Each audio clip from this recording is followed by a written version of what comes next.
ir a tu iglesia, necesitas pagar 50,000 pesos.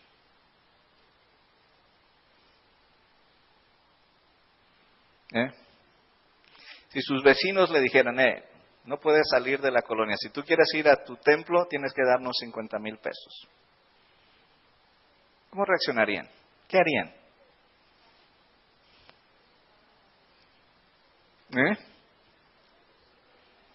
¿Qué harían? ¿Se esconderían? ¿O dirían, ay, qué bueno, era lo que buscaba, una excusa para no ir al templo? Bueno, yo quiero decirles que en el municipio de San Carlos Yautepec, en Oaxaca, los que quieren ser cristianos, la comunidad quiere cobrarles 50,000 pesos como derecho para cambiarse de religión. ¿Sabían ustedes eso? Como diría Joaquín López Dóriga, ese es el México de hoy, ¿verdad? El México actual.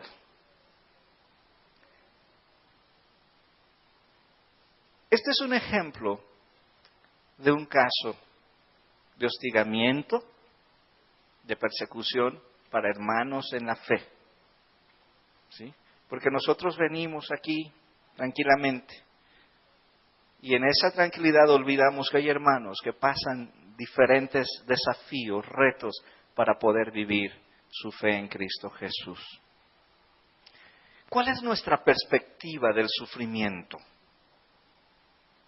¿Qué significa para nosotros seguir a Cristo y tomar nuestra cruz?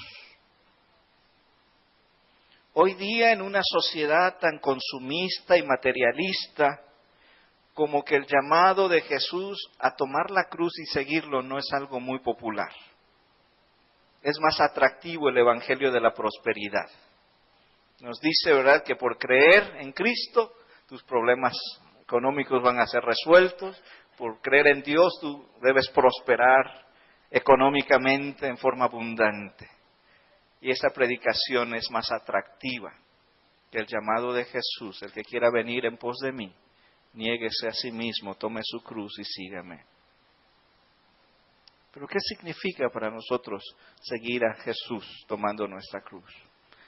¿Qué lugar tiene en nuestra teología el concepto de sufrimiento? Yo creo que todo aquel que ha padecido persecución, que ha pasado por momentos realmente difíciles en su vida, ha enfrentado la tentación de dudar de Dios, de dudar de su amor y de su fidelidad. Porque nos preguntamos, ¿por qué, Señor? Si no hemos pasado por eso, difícilmente lo podamos comprender.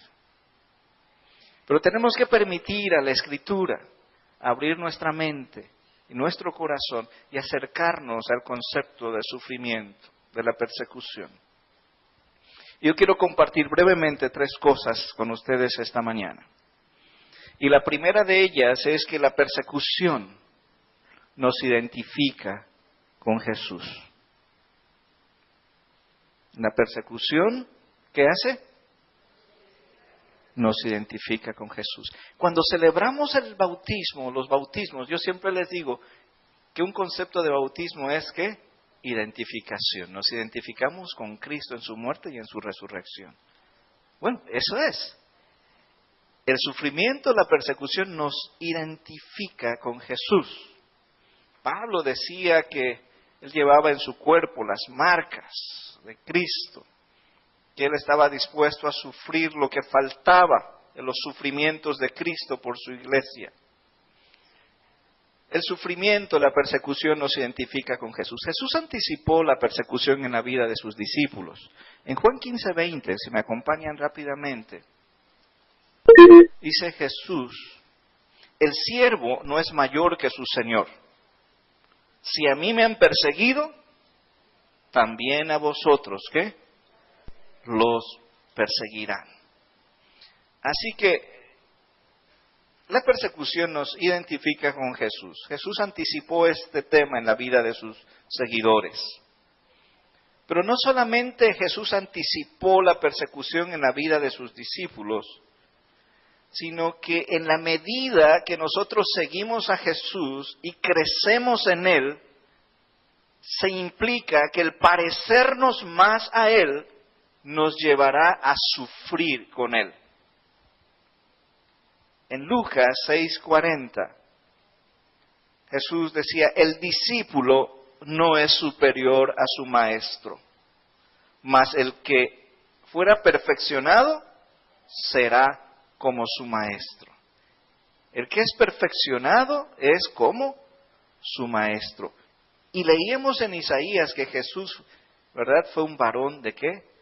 De dolores, experimentado en quebranto. Entonces, parecernos a Jesús implica el tema del sufrimiento en nuestras vidas.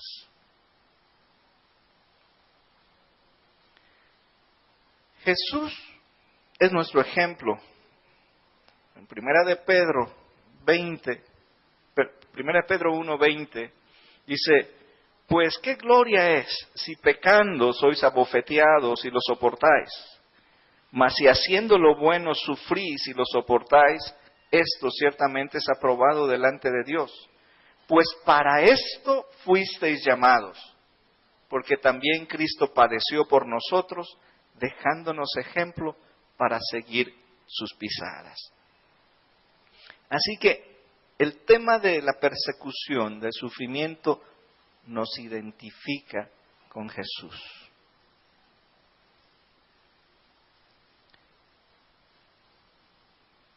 ¿Qué sostenía a los creyentes al inicio de la iglesia a dar sus vidas por el Evangelio? ¿Qué los impulsaba a aceptar el martirio? ¿Se acuerdan cuando Jesús caminaba rumbo a Jerusalén y Jacobo y Juan se acercan y le dicen, Maestro, quisiéramos que nos hicieras un favor. Concédenos en tu reino el sentarnos el uno a tu derecha y el otro a tu izquierda. ¿Se acuerdan? ¿Qué les dijo Jesús?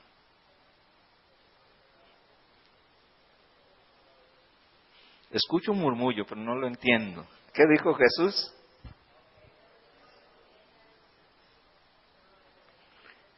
¿Podéis beber de la copa que yo bebo?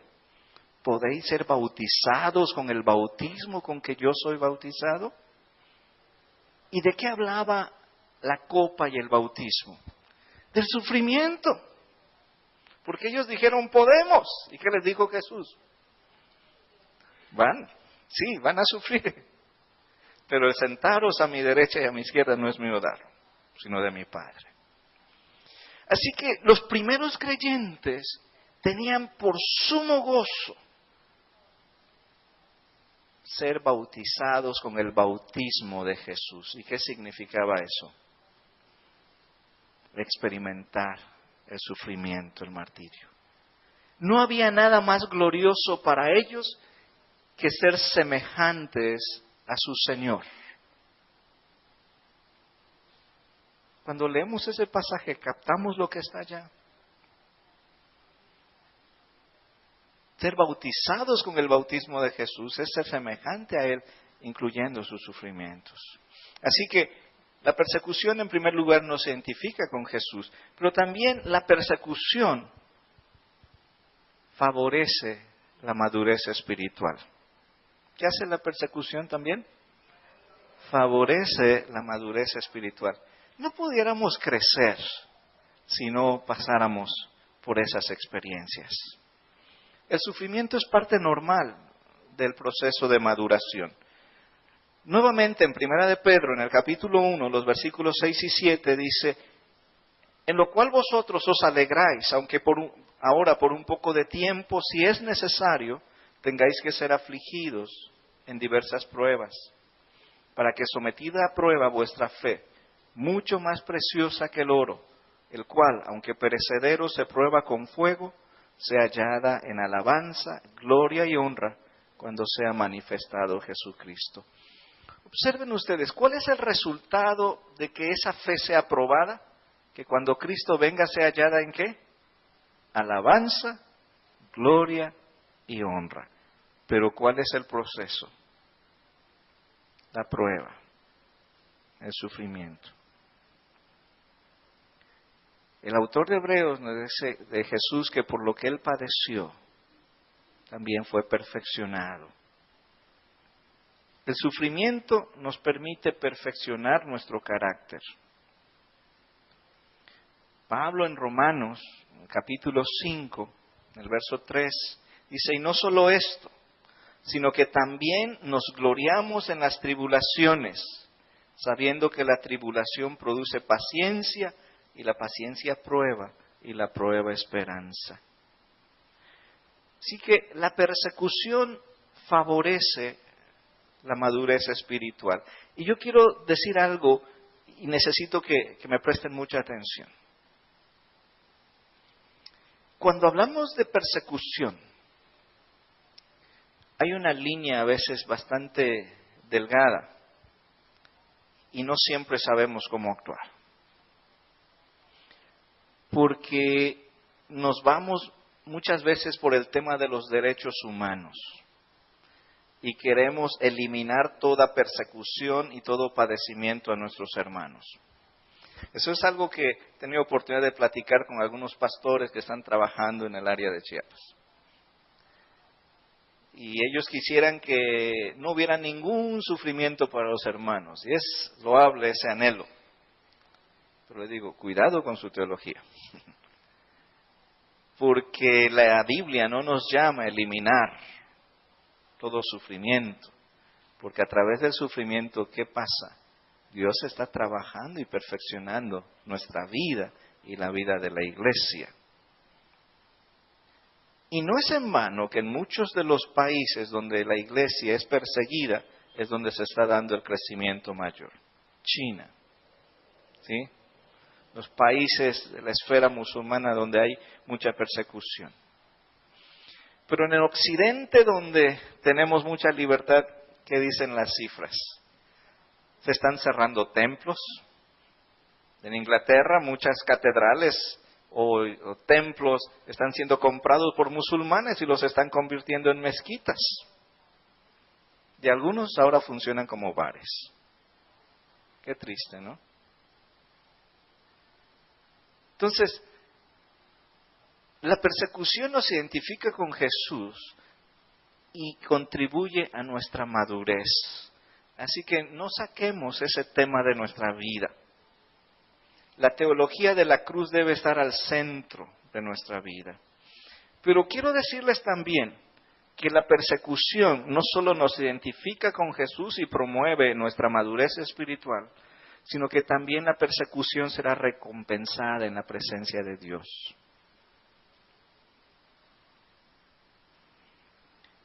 Acompáñenme al libro de Apocalipsis, por favor.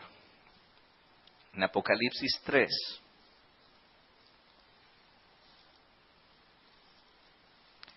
Los versos 4 y 5.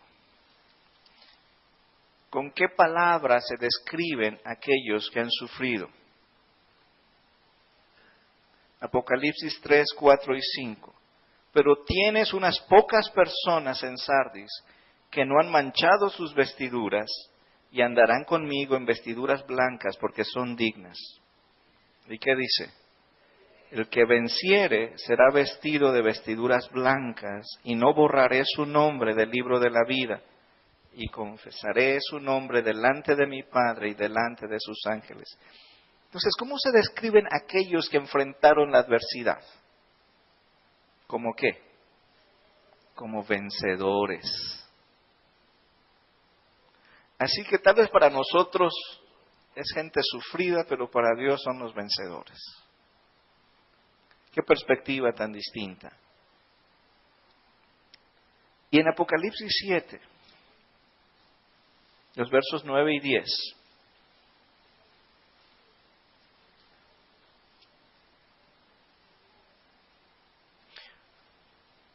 Perdón, vamos un poquito atrás, al capítulo 6, versos 9 y 11. Dice, cuando abrió el quinto sello, vi debajo del altar las almas, ¿de qué? de los que habían sido muertos por causa de la palabra de Dios y por el testimonio que tenían. Ahí están los mártires, ¿verdad? Aquellos que habían sufrido. ¿Y qué hacían? Y clamaban a gran voz diciendo, ¿hasta cuándo, Señor santo y verdadero, no juzgas y vengas nuestra sangre en los que moran en la tierra? ¿Y qué se les dio? Y se les dieron vestiduras blancas y se les dijo que descansasen todavía un poco de tiempo hasta que se completase el número de sus consiervos y sus hermanos que también habían de ser muertos como ellos. Aquí todavía hay un número que debe ser reunido. Pero ¿qué recompensa se les da? ¿Vestiduras qué? Blancas. Y ahora sí, vamos al capítulo 7. 9 y 10. Después de esto miré y he aquí una gran multitud, la cual nadie podía contar, de todas naciones y tribus y pueblos y lenguas que estaban delante del trono y en la presencia del Cordero, vestidos de ropas blancas y con palmas en las manos, y clamaban a gran voz diciendo, la salvación pertenece a nuestro Dios que está sentado en el trono y al Cordero. ¿De dónde habían salido esa multitud? ¿A quiénes se les había dado ropas blancas? Son las claves para entender de dónde eran y quiénes eran. Y qué privilegio tenían de estar adorando al Señor ahí. 3 cosas. La persecución nos identifica con Jesús, promueve nuestra madurez y será recompensada por el Señor. ¿Cómo afecta esto nuestro entendimiento del sufrimiento? ¿Cómo afecta el ver esto nuestra actitud hacia aquellos que padecen por causa de su fe? ¿Qué bendiciones creer en Cristo, tener perdón de pecados y la promesa de vida eterna? Pero juntamente con estas bendiciones, leíamos en Filipenses que se nos da también el privilegio de sufrir por Cristo. El honor más grande de cualquier discípulo es ser semejante a su maestro. ¿Sería para ti un honor ser bautizado con el bautismo de Jesús? ¿Beber la copa de Jesús? Examinémonos y respondamos en nuestros corazones. El Señor nos bendiga.